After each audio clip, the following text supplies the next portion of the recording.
Assalamualaikum warahmatullahi wabarakatuh.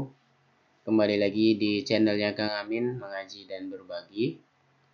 Yang pada kesempatan kali ini di ngaji Ilmul Balaghah, itu kita akan membahas mengenai al-kalam ila khobar wa insya.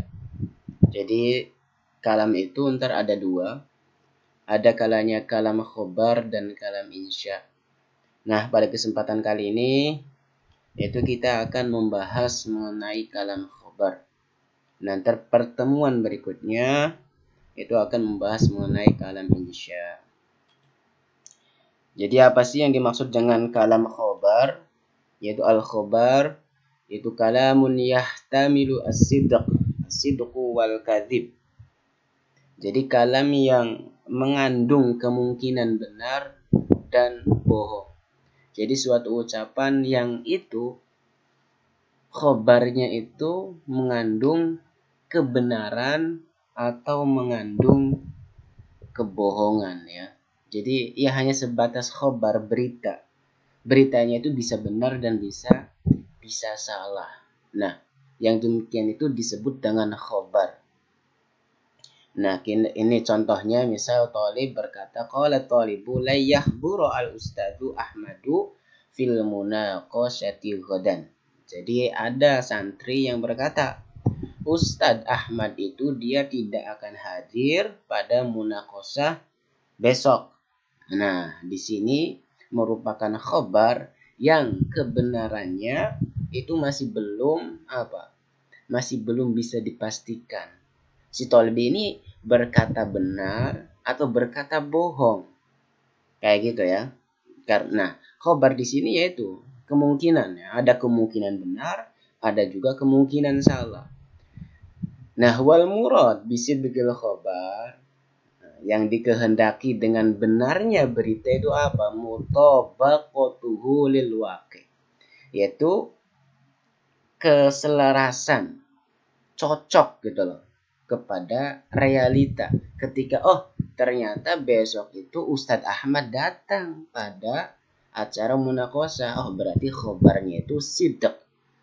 Tapi kalau misal realitanya wal murad bikadbihi adamu mutabaqatihi lahu, tidak sesuai dengan realitanya, ternyata besok itu nggak datang Ustadz Ahmad, maka khobarnya itu khobar kadzib. Khobar itu ya hanya sebatas berita ya. Berita yang berita tersebut bisa benar bisa salah. Ketika sesuai dengan realita, berarti khobarnya sidq. Tapi kalau misalnya tidak sesuai, tidak mutabik, maka khobarnya kadzib. Oke, kayak gitu teman-teman ya. Nah, kemudian khobar itu ada dua. Imma ayyakuna jumlah au ismiyah. Jumlah fi'liyah au ismiyah. Jadi khobar itu ada yang berupa jumlah fi'liyah dan ada juga berupa jumlah ismiyah. Contoh yang jumlah fi'liyah koma zaidun. Nah, di sini jumlah fi'liyah itu biasanya digunakan untuk meletakkan suatu pekerjaan. Ya.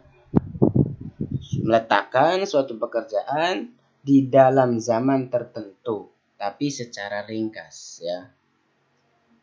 Jadi ini merupakan khobar jumlah fi'liyah yang digunakan untuk meletakkan suatu pekerjaan.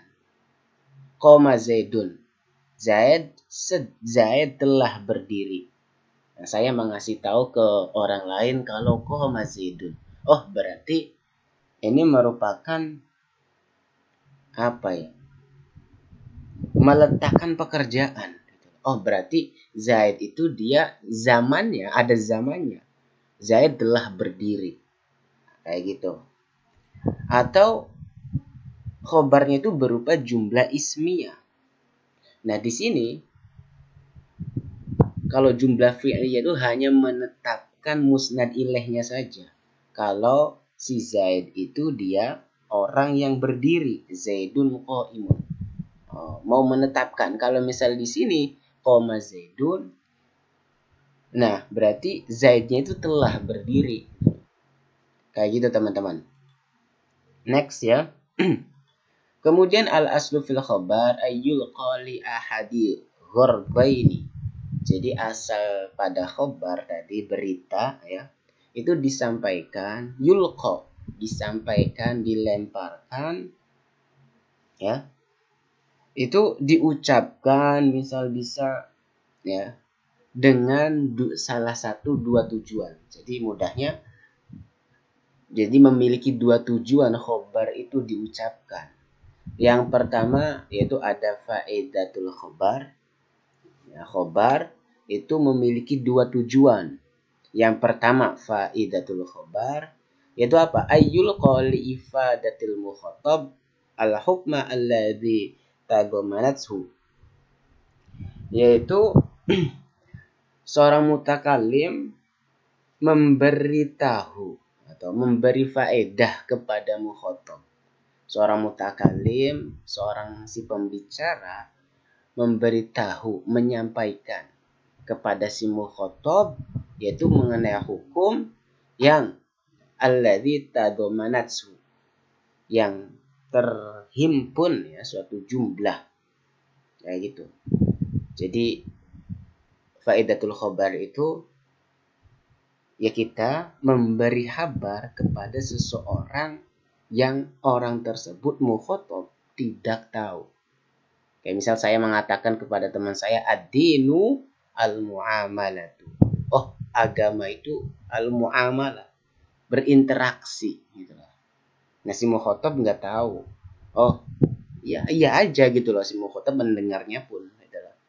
Nah, kemudian yang kedua yaitu tujuan daripada khobar yaitu lazimul faidah. Ayyul qali ifadatil mutakalim alimun bihi. Jadi gampangnya lazimul faidah di sini si mutakalim mengatakan, memberi kabar kepada mukhatab kalau saya ini tahu gitu loh, mengenai apa yang diketahui oleh si mukhatab. Kayak misal kita di kelas. Misal kemarin saya itu hadir di kelas. Teman saya juga hadir di kelas. Tapi teman saya ini nggak ngelihat saya hadir. Nah di sini anta hadorta amsi. Kamu kemarin hadir. Kamu kemarin hadir, gitu loh. Nah berarti itu pernyataan atau khobar memberitahu kepada si mukhatab kalau saya pun kemarin hadir gitu loh. Untuk memastikan gitu loh. Kalau misal faedatul khobar itu hanya sebatas apa ya, memberi informasi kepada mukhatab, tapi kalau misal lazimul faedah yaitu memberi kabar yang saya itu tahu gitu loh, atau hadir. Memastikan aja sih, memastikan kepada mukhatab kalau saya pun tahu gitu loh. Itu ya. Ini asal pada khobar itu dia memiliki dua tujuan. Yang pertama faidatul khobar, yang kedua lazimul faidah. Nah, kemudian waqad yakhruju al-khabar anil ghorbaini as-sabiqaini ila aghradin ukhra tustafadu bil qara'in wa min siyaqil kalam. Jadi terkadang khabar itu keluar dari dua tujuan ini, faidatul khabar dan lazimul khabar, yaitu dia memiliki tujuan-tujuan yang lain yang itu bisa difahami dengan adanya qara'in, tanda-tanda dan dari konteksnya. Ahamuha, yang paling menonjol, paling aham. Di sini ada faedah ya, tujuan khobar di antara yang dua ini. Yang pertama adalah al-istirham. Apa itu al-istirham? Al-istirham itu minta dikasihani. Jadi dengan saya menyampaikan khobar di situ, tujuannya, ghorodnya itu minta dikasihani.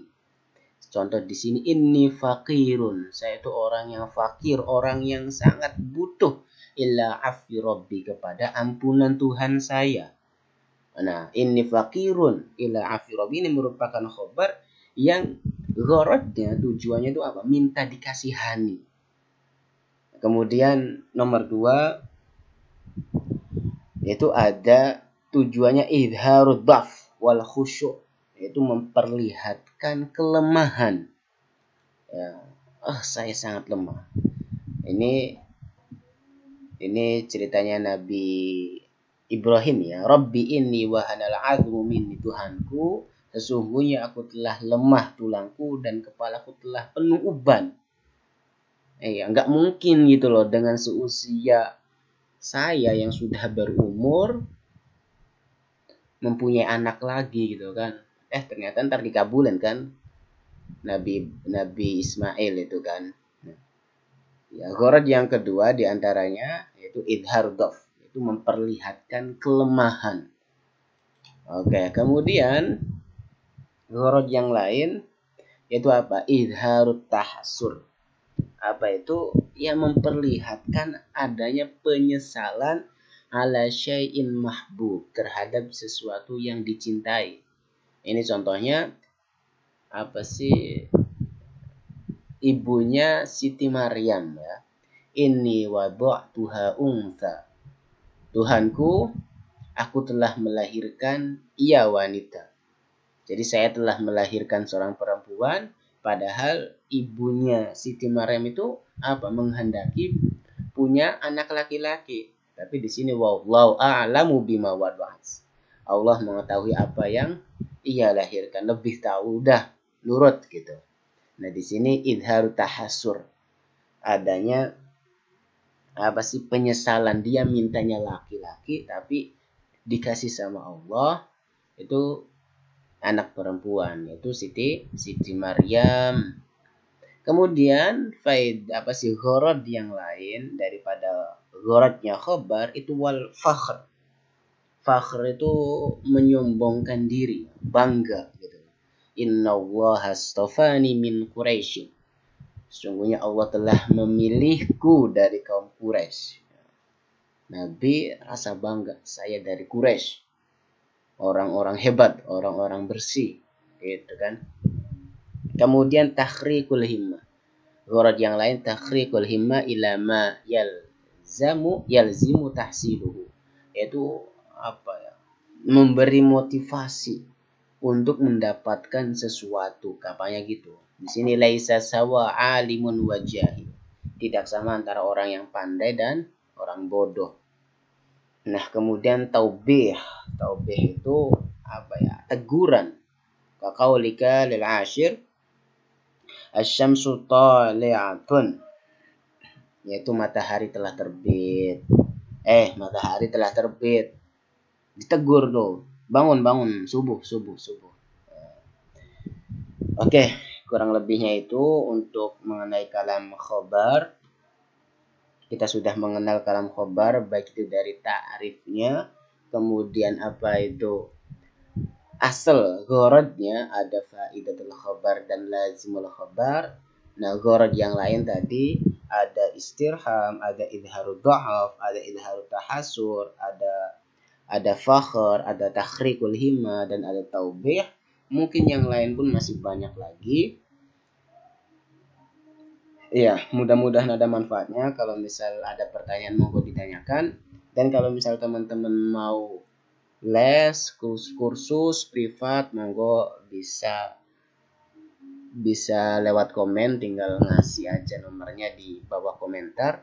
Itu saja, kurang lebihnya mohon maaf. Akhirul kalam, wassalamualaikum warahmatullahi wabarakatuh.